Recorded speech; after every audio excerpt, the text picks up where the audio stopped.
Sir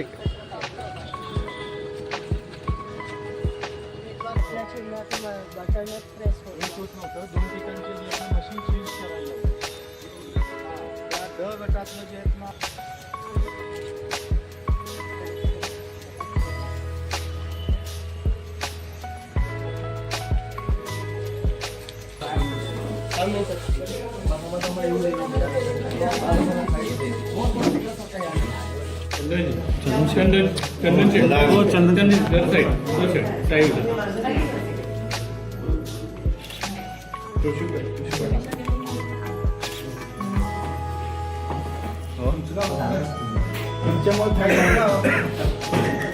चंदनशिवाय थोडं या काय मसाल करायला थोडं मागे ना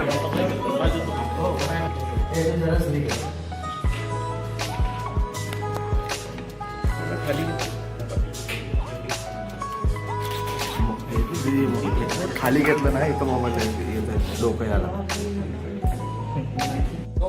थोडं बाकी जरा 2 मिनिट थांबू द्या. अजून एक घेतो मी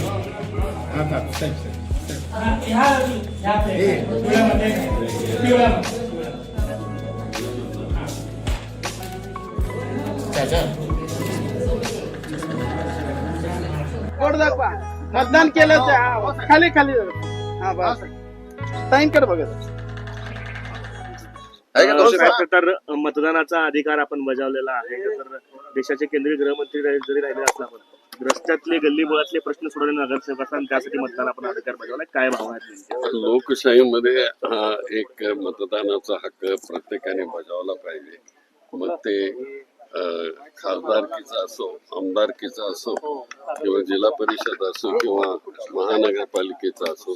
त्यापैकी आज इथं महानगरपालिकेच्या उमेदवारांच्या करता म्हणून आम्ही मतदान केलेलं आहे. त्यांना मी यश चिंतितो. तर अनेक ठिकाणी तक्रारी येत आहेत. सकाळपासून ईव्हीएम बऱ्याच वेळा बंद पडत आहे, काही ठिकाणी बटणं दाबली जात नाही, असं पण तक्रार येतात. काय नेमकं? मला आत्ताच आमचे काँग्रेसचे बटन दाबले जात नाहीत असं मला इथल्या कार्यकर्त्यांनी सांगितलं, पण ते आता बरोबर केलेलं आहे असं त्यांचं म्हणणं आहे. दुसरीकडे आणखी काय असेल तक्रार त्या ताबडतोब करेक्ट केलं पाहिजे. प्रभाग 10 मध्ये एक इन्सिडेंट घडला. एका अपक्ष उमेदवाराने खरं तर आरोप केलाय की मतदान करण्यासाठी जे मतदार आले ते बटन दाबले जात नसताना तिथल्या अधिकाऱ्यांनी स्वतः भाजपचं बटन दाबून दिलं, अशा पद्धतीचे आरोप तिथले उमेदवार करतात. हे प्रकार अशा पद्धतीने तुम्ही कशा पद्धतीने ऍक्शन घेतली पाहिजे, ऍक्शन घेतली पाहिजे त्याच्यावर. एकूण ही सगळी महानगरपालिकेची निवडणूक बघता कशा पद्धतीने निवडणूक आहे? कारण प्रचार असेल, हे सगळं असेल, दबावाचं राजकारण अनेक वेळा झाल्याचा आरोप आहे. इथे मी पहिल्यांदाच असं सोलापूरमध्ये बघितलं की एका ह्या निवडणुकीमध्ये एका कार्यकर्त्याचा खून होतो इथं. हे अतिशय घृणास्पद आहे. लोकशाहीला अतिशय कलंक लावणारी घटना आहे आणि म्हणून लोकशाहीमध्ये अशा प्रकारे होता कामा नये. ही लहान निवडणूक आहे, ही काही मोठी खासदारकीची निवडणूक आहे, आमदारकीची नाही आहे. पण इथं देखील अशा प्रकारे जर होत असेल तर हे घृणास्पद आहे.